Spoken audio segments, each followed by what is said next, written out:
We have a minus, and a minus gives us a positive, so that means delta has got to be greater than 0. Okay? In case 3, is delta G going to be greater than 0 or less than 0? Yeah, so is there a temperature in case 3 at which delta G is going to be greater than 0? Okay, so again, in case 3, delta H is less than 0. That helps delta G be less than 0. If delta S is greater than 0, we have according to this term, that makes this term minus. So we have a minus and a minus. That should make this a minus. So is there a temperature in case 3 at which this reaction is going to be positive? Negative temperature? That was, you can't see. Oh, forgot to say that temperature is in degrees Kelvin, so you can't have a negative minus temperature in degrees Kelvin.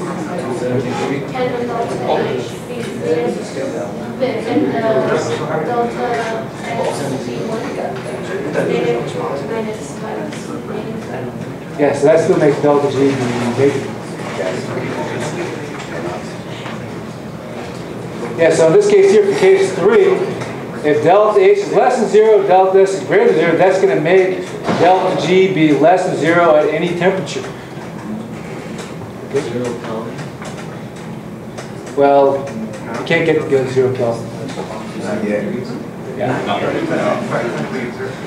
According to the third law of thermodynamics, can't get to 0 Kelvin. So why do they keep trying to do it? It's like scaling Mount Everest or getting to going to the bottom of the sea, just to do it, just to prove that these laws are. And that's the because they're pretty. Some physicists think they can actually get to the absolute 0. If they do, that means then those laws of thermodynamics, these that third law isn't any good anymore. They got to rewrite some of those laws. We'll see. We'll see what happens.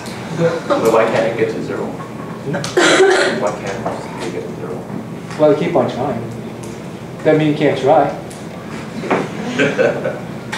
Well, see, according to the third law of thermodynamics, all atomic and molecular motion stops at absolute 0. So anytime there's any energy, basically that means there's be no energy whatsoever. So we were talking about that picture of an electron moving around the nucleus of an atom. Yes, here's our nucleus again. And here's an electron. And it's moving up. So at absolute 0, this electron has stopped. It's not moving at all.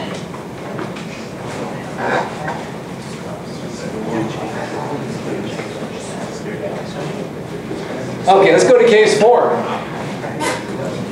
If delta H is less than 0, delta S is less than 0, what's delta G going to be? Greater than 0 or less than 0? Yes, that's all going to depend on the temperature. Okay. Now,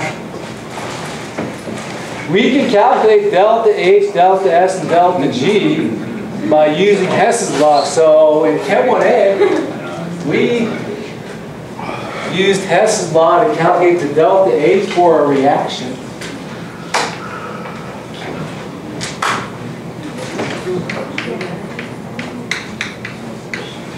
Okay, so delta H for a reaction is equal to the sum of the delta H's of formations of products minus the sum of the delta H's of formations of reactants. And then we can look up the delta H of formation in Appendix 2 in the textbook. Now it turns out that we can also calculate the delta S of a reaction by using Hess's law. So this will be the sum of the entropy of formation of the products minus the sum of the entropy of formations of reactants. Okay, so again, these entropy of formations are also in Appendix 2 in the textbook. And it turns out that we can also calculate delta G for a reaction by looking at the delta G of formations in Appendix 2 in the textbook. Okay, so we can calculate all these quantities.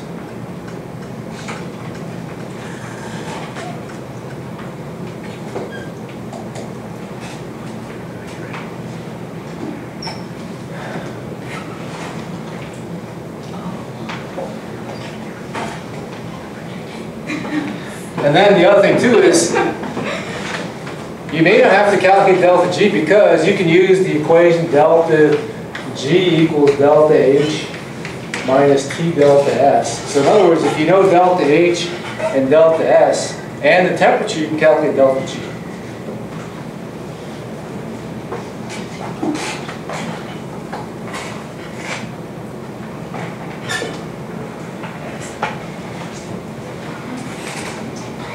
Okay, let's go to the next question. It says a reaction is favored by enthalpy when delta H is going to be greater than 0, less than 0, or equal to 0.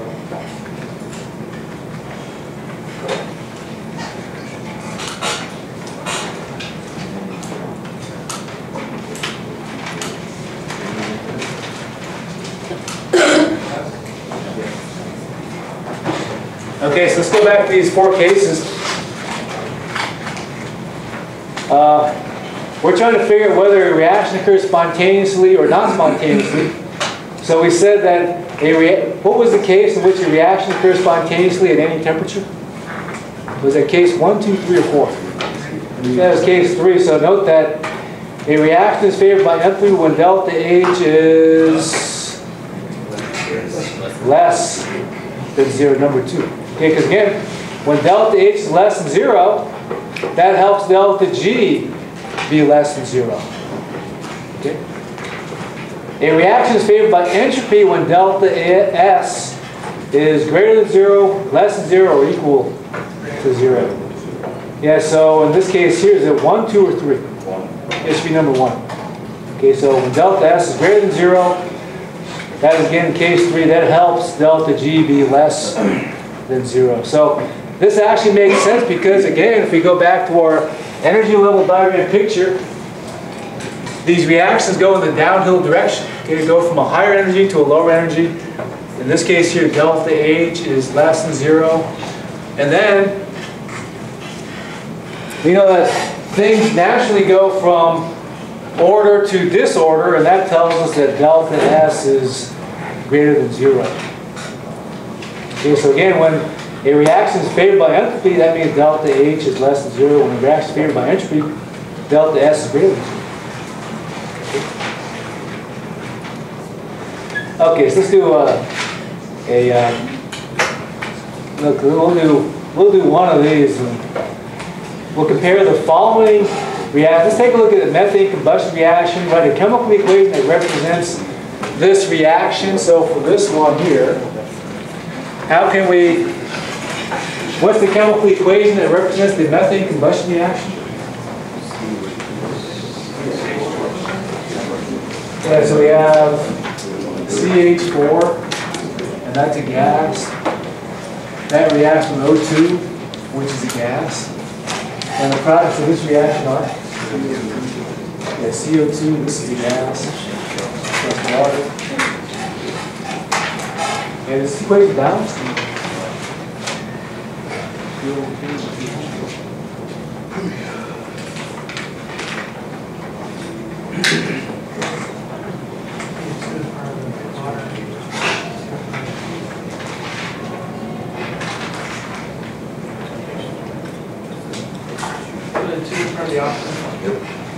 Okay.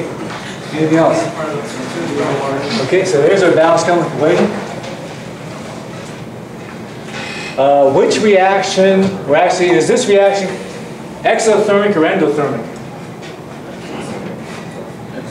Yeah, this is exothermic. How do we know what observation tells us it's exothermic? So the this reaction less than 0. So if you see or observe methane burning, you know that this reaction is exothermic because, yeah, heat is produced or heat is released in this reaction. So we can use, for example, if you have a gas stove at home, we use the burning of methane to heat up water to cook food. Part C, determine the sign of Q. So is Q going to be greater than 0 or less than 0? Yeah, so if Q equals delta H, okay, so Q equals delta H. We said that delta H is less than 0, that means Q must be less than 0. Okay, so Q is going to be less than 0. Well, Q is going to be negative. What about work? Because work can be greater than 0 or less than 0, or equal to 0. 0. Yeah, so we did that earlier. So we compared the moles of gas reactants, moles of gas products. We had 3 of each, so 3 minus 3 equals 0. Delta V therefore equals 0, so that means work equals 0. So we'll say delta M equals 0, so that means work is going to be 0.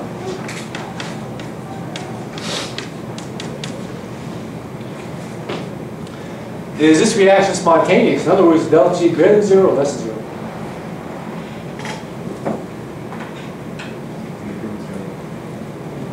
So if you say that delta G is greater than, you're saying that this reaction is not spontaneous. So this reaction is spontaneous or not spontaneous? Spontaneous. Okay, so the spontaneous, that means that delta G is less than 0.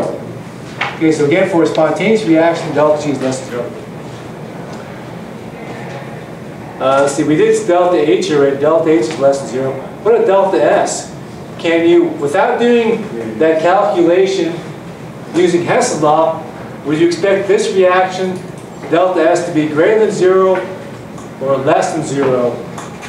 Okay, because note that we have 3 moles of gas reactants producing 3 moles of gas products. And we said earlier that gases have more disorder than liquids and solids. And note that we're going from, we have the same moles of gas reactants as gas products. So can you predict, based on the moles of gas reactants, gas products, whether delta S is going to be greater than 0 or less than 0? No. You can't tell. You have to get that. Okay, so we can't tell based on we have to do the calculation. Did you do the calculation? Well, I figured that if delta H is equal to Q, delta H and delta S is equal to T, delta H is negative, Q is negative. Now see, delta S is greater than or equal to Q over T depending on the type of reaction.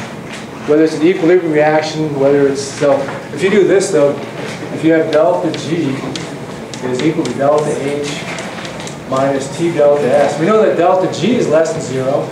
Delta H is less than 0, so delta S could either be greater than 0 or less than 0 based on those cases we looked at in that previous slide.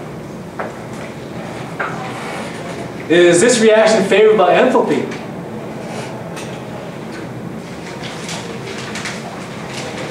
Okay, so we said that delta H is less than 0. That means that this reaction is favored by enthalpy.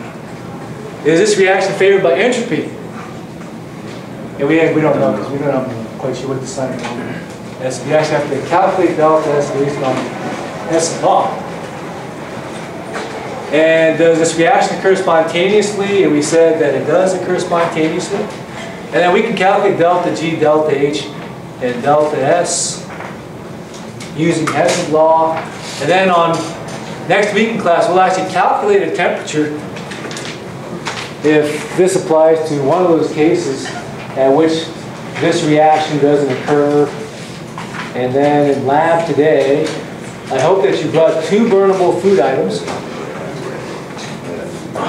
And we'll also talk in lab, how would you measure the energy content in a food in an experiment? Now the energy content here refers to what quantity.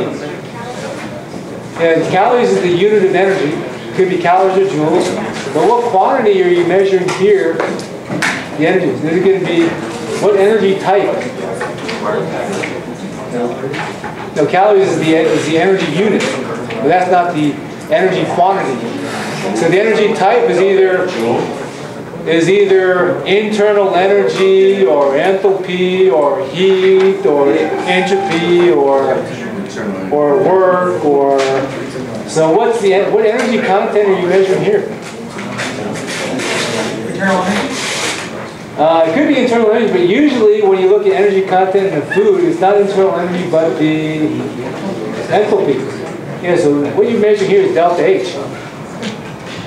So we'll talk about in the lab how to measure delta H for this food. And then next week in class, we'll discuss how would you measure the work done by or on a food. Okay, so we know that work is equal to minus P times delta V. We'll try to figure out how to measure that in the lab. And then you're also going to make a solar refrigerator. See how that works.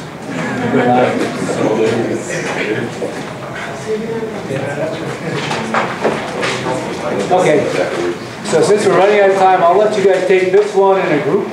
If you wish to do that.